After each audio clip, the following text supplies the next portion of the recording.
তেখেতৰ এইবোৰ ফটো দেখুৱাব খুজিছোঁ, এখন অকণমান চাই লওক। মুখ্যমন্ত্ৰীক মনত পেলাই দিব খুজিছোঁ। মুখ্যমন্ত্ৰীয়ে যোৱা কালি সংবাদ মাধ্যমৰ আগত এটা বৰ বিষয় উত্থাপন কৰিছে, যিটো বিষয় আচলতে এটা অসাংবিধানিকেই, যে ভৰিত ধৰি আমি মানে কাম কৰিছোঁ, এনেকুৱা ধৰণৰ কথা। তেওঁ যিহেতু ভৰিত ধৰা শব্দটো ক'ব পাৰে, গতিকে আমিও অকণমান তেখেতৰ এইবোৰ ফটো দেখুৱাব খুজিছোঁ, এখন অকণমান চাই লওক। মুখ্যমন্ত্ৰীক মনত পেলাই দিব খুজিছোঁ। এইখন আৰু আছে দুই এখন, এইখন চাওক, এইখন আপোনালোকে বেছি ভাল পাব মই ভাবোঁ। এইখন যিহেতু তেখেতে কৈছে, নহ'লে আমি সেইটো পৰ্যায়লৈ যোৱা মানুহ আমি নহয়। যিহেতু তেখেতে উত্থাপন কৰিছে বিষয়টো, তেখেতৰ মুখত এনেকুৱা অসাংবিধানিক কথা বতৰা আজিকালি আহিয়ে থাকে প্ৰায়। এইখন এখন আৰু এইখন।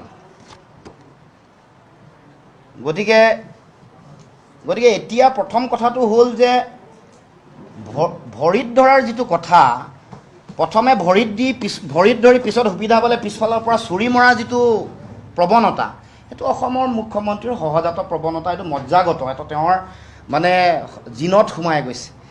দেহৰ শৰীৰৰ ৰন্ধে ৰন্ধে ভৰিত ধৰি নিজৰ স্বাৰ্থ সিদ্ধি কৰা আৰু পিছফালে সুবিধা পালে চুৰি মৰা, এইটো কাম তেওঁৰ এটা নিত্য নৈমিত্তিক ঘটনা আৰু চৰিত্ৰত পৰিণত হৈছে। আজি তেওঁ যিটো অৱস্থাত আছে তেওঁক কৈ দিওঁ, তেওঁ এটা সময়ত কংগ্ৰেছ দলৰ নেতা ছোনিয়া গান্ধী বা ৰাহুল গান্ধী ডাঙৰীয়াক কৈছিল, কৃষ্ণৰ লগত তুলনা কৰিছিল।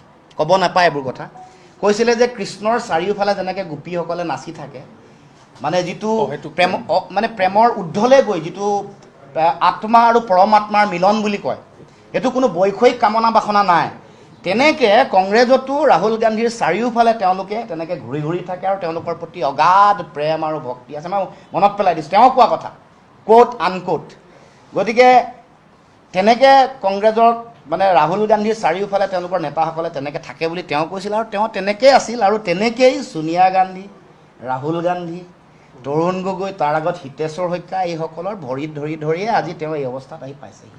তাৰ পাছত অমিত শ্বাহ ডাঙৰীয়া, নৰেন্দ্ৰ মোদী ডাঙৰীয়া, আনকি আমাৰ সভাপতি মনীষ ছুব্বাৰ কথাও কৈছে। মনীষ ছুব্বাৰো বহুত ভৰি ধৰিলে।